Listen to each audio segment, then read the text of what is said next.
Quiero empezar con una imagen que probablemente reconoces, aunque nunca la hayas descrito con estas palabras. Es la imagen de estar al lado de alguien que quieres con genuina profundidad, alguien cuyo valor ves con una claridad que a veces te resulta casi dolorosa de tan evidente, alguien que tiene cosas en él o en ella que te generan una admiración real y no fabricada.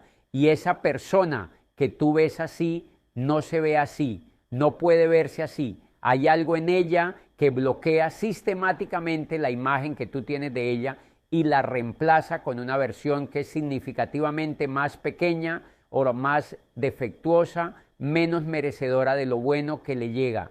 Y lo que sientes en esa situación no es fácil de nombrar porque es una mezcla de cosas que no se mezclan cómodamente. Hay amor genuino, hay frustración, hay una impotencia específica que viene de querer hacer algo que está fuera de tu alcance. Hay momentos de esperanza cuando ves que algo cambia, que algo se abre, que esa persona parece estar viendo lo que tú ves. Y hay momentos de una decepción silenciosa cuando el patrón vuelve, cuando el saboteo regresa, cuando lo que parecía estar construyéndose se derrumba de nuevo desde adentro. Hoy quiero hablar de eso, de lo que significa querer a alguien que no se quiere a sí mismo, no como consejo de relaciones, no como guía de qué hacer o qué no hacer, sino como la conversación honesta que creo que merece algo que le pasa a muchísimas personas y que casi nadie habla de manera directa porque tiene capas de culpa y de confusión y de amor mezclados que hacen que sea difícil de sostener sin simplificarlo demasiado. Primero quiero decir algo sobre lo que significa no quererse a uno mismo porque creo que esa frase se usa mucho y se entiende poco. No quererse no es necesariamente andar deprimido, ni hablar mal de uno mismo en voz alta, ni mostrar señales obvias de baja autoestima que cualquiera pueda identificar fácilmente desde afuera. Las personas que no se quieren a sí mismas muchas veces funcionan perfectamente bien en el mundo, tienen trabajos, tienen amigos, tienen logros, pueden ser encantadoras en público, pueden ser generosas con los demás de maneras que genuinamente sorprenden. Lo que ocurre adentro es más sutil y más complicado que la imagen simple de alguien que se odia. Lo que ocurre es que hay una brecha entre lo que esa persona muestra al mundo y lo que cree de sí misma en privado. Una brecha entre la imagen externa, que puede ser muy competente y muy cálida y muy capaz, y la narrativa interna que dice que eso es una especie de engaño, que si la gente supiera de verdad cómo es por dentro, no seguiría ahí, que los logros son suerte o circunstancia y no mérito propio, que el amor que recibe es un error que tarde o temprano se va a corregir. Y esa brecha, que es invisible desde afuera, lo organiza todo desde adentro.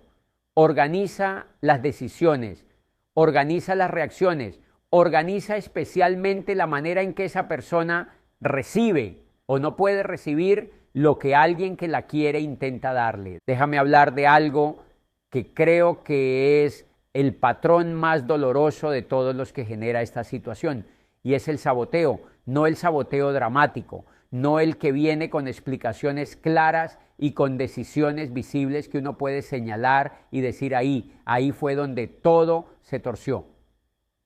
El saboteo silencioso, el que ocurre en los momentos en que las cosas van bien, porque hay algo que las personas que no se quieren a sí mismas hacen de manera casi universal cuando las cosas empiezan a ir bien, cuando la relación está en un buen momento, cuando el trabajo está fluyendo, cuando hay una estabilidad que se siente real y no prestada. Hay algo que se activa en su sistema interno que dice, esto no puede ser para mí, que genera una incomodidad específica ante lo bueno que se siente exactamente al revés de cómo debería sentirse, que empieza a buscar de manera inconsciente y eficiente la manera de volver a un estado que se siente más consistente con lo que creen que merecen. Y entonces hacen algo dicen algo innecesario que genera un conflicto que no tenía que existir, toman una decisión que desde afuera es incomprensible, se alejan justo cuando estaban más cerca, encuentran el defecto en lo que funcionaba, crean el problema que confirma la narrativa de que las cosas buenas no duran para alguien como ellos. Y quien los quiere mira todo eso con una mezcla de confusión y de dolor que también es difícil de nombrar, porque desde afuera el saboteo se ve como una elección, como si esa persona eligiera destruir lo bueno, y la realidad es que en muchos casos no lo está eligiendo conscientemente, lo está ejecutando desde un sistema interno que tiene sus propias reglas y que opera con una eficiencia que la voluntad consciente no puede simplemente anular con decidir hacerlo diferente. Quiero hablar de lo que le pasa a la persona que quiere, a ti, si eres quien está en ese lugar, porque creo que hay algo que ocurre en quien ama a alguien que no se quiere a sí mismo, que tampoco se habla con suficiente honestidad. Lo primero que ocurre, especialmente al principio, es un impulso de reparar, de ser suficientemente bueno, suficientemente constante, suficientemente presente como para que esa persona eventualmente vea lo que tú ves, para que tu amor funcione como espejo y le devuelva una imagen de sí misma que sea más cercana a la real. Hay algo en ese impulso que es genuinamente amoroso y que viene de un lugar bueno, pero hay también algo en él que es una trampa, porque parte de ese impulso, si eres honesto con él, es la creencia de que el amor tuyo puede hacer lo que el amor de esa persona hacia sí misma no ha podido hacer, que puede ser el factor externo que resuelve algo que es fundamentalmente interno. Y eso no funciona, no porque no seas suficientemente bueno, ni porque tu amor no sea genuino, ni porque no estés haciendo lo suficiente, sino porque el hueco que existe en alguien que no se quiere a sí mismo no tiene la forma de lo que otra persona puede dar, tiene la forma de lo que esa persona necesita darse a sí misma. Y esas dos formas no son intercambiables, aunque lo parezcan desde afuera. Puedes amar a alguien con toda la consistencia y toda la presencia y toda la generosidad de que eres capaz. Y ese amor puede ser real y puede ser valioso y puede hacer una diferencia real en la vida de esa persona, pero no puede llenar ese hueco específico, porque ese hueco solo se llena desde adentro. Y mientras esa persona no empiece ese trabajo, todo el amor externo que reciba va a filtrarse sin quedarse del todo. Hay algo que quiero decir sobre la culpa, porque creo que es una de las emociones más presentes en esta situación y una de las menos examinadas. La culpa que siente quien quiere, la sensación de que si la persona que amas no mejora, si sigue sin poder verse como tú la ves, es porque no estás haciendo algo bien, porque si lo hicieras de otra manera, si fueras más paciente o más firme o más presente o más distante, lo que sea que parece que falta, las cosas serían diferentes. Esa culpa es comprensible, también es incorrecta. Y es importante distinguir entre las dos cosas porque una puede coexistir con la otra. Algo puede ser completamente comprensible y completamente equivocado al mismo tiempo. La autoestima de otra persona no es tu responsabilidad, no en el sentido de que puedas controlarla, de que tus acciones sean la variable determinante de cómo esa persona se ve a sí misma. Puedes influir, puedes crear un ambiente en que ese trabajo sea más posible o menos posible, pero no puedes hacer el trabajo por ella y creer que puedes, creer que si encontraras la manera correcta de amarla, todo cambiaría. Es una carga que no te corresponde y que además no produce el resultado que promete. Hay una diferencia entre acompañar a alguien en su proceso de aprender a quererse y convertirte en el responsable de que ese proceso ocurra. La primera es algo hermoso que dos personas pueden hacer juntas. La segunda es una trampa que agota a quien quiere sin beneficiar genuinamente a quien es querido. Quiero hablar de algo que creo que es la pregunta más difícil de toda esta situación y es la pregunta que muchas personas que están en este lugar evitan hacerse durante mucho tiempo, porque la respuesta implica decisiones que no están listas para tomar. La pregunta es esta: ¿hasta dónde? ¿Hasta dónde se queda alguien que ama a una persona que no se quiere a sí misma? ¿Cuánto tiempo se espera? ¿Cuántas veces se reconstruye lo que el saboteo derrumbó? Cuando el amor que se tiene por alguien y el amor que se tiene por uno mismo empiezan a señalar en direcciones diferentes y hay que elegir a cuál escucharle. No tengo una respuesta universal a esa pregunta. Creo que nadie la tiene. Creo que la respuesta es específica a cada situación, a cada persona, a cada historia particular. Pero sí creo que hay algo que vale la pena tener claro cuando uno está en ese lugar. Y es la diferencia entre quedarse porque hay un proceso real ocurriendo, porque la persona que quieres está haciendo el trabajo aunque sea lento y aunque tenga retrocesos, y quedarse porque la esperanza de que ese proceso ocurra algún día es más fácil de sostener que la realidad de que todavía no ha empezado. La esperanza es una cosa hermosa cuando está anclada en algo real, cuando hay señales concretas, aunque sean pequeñas, de que algo se está moviendo. Cuando la persona que quiere reconoce lo que ocurre, busca ayuda, está dispuesta a mirar de frente lo que necesita mirar.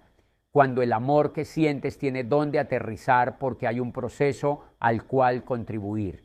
La esperanza se convierte en otra cosa cuando está completamente desconectada de evidencia, cuando lo que sostiene no es lo que está ocurriendo, sino lo que uno desea que ocurra, cuando los años pasan y el patrón se repite con suficiente consistencia como para que ya no sea una etapa, sino una manera de ser.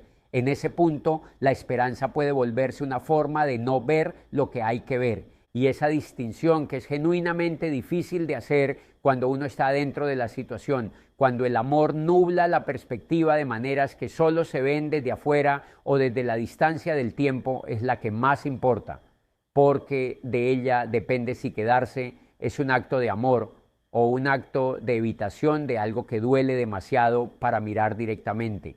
Quiero decir algo más sobre lo que este tipo de amor le hace a la persona que quiere, porque hay algo que ocurre de manera gradual y silenciosa que creo que es importante nombrar. Cuando pasas mucho tiempo queriendo a alguien que no puede recibir lo que le das, empiezas a dudar de lo que das, empiezas a preguntarte si es suficientemente bueno, si es suficientemente real, si hay algo en ti que hace que el amor que ofrece no llegue de la manera que debería llegar.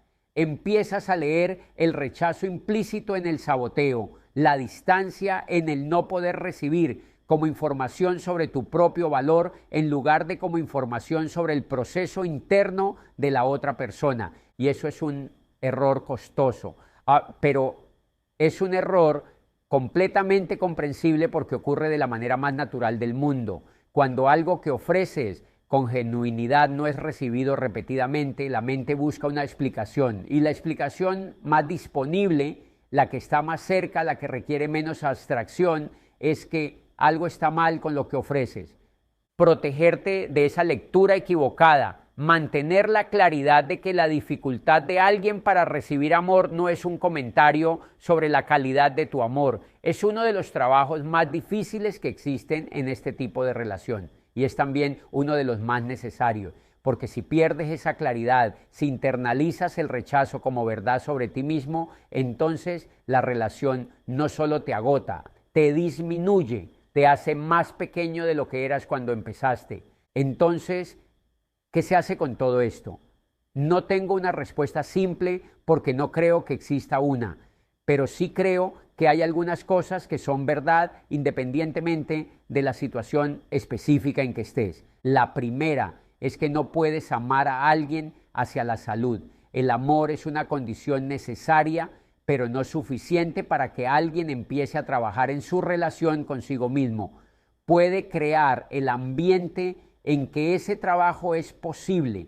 Puede ser la razón por la que alguien decide empezar, pero el trabajo lo tiene que hacer quien lo necesita hacer. Y entender eso, aunque duele porque quisieras poder hacer más, te libera de una responsabilidad que nunca fue tuya.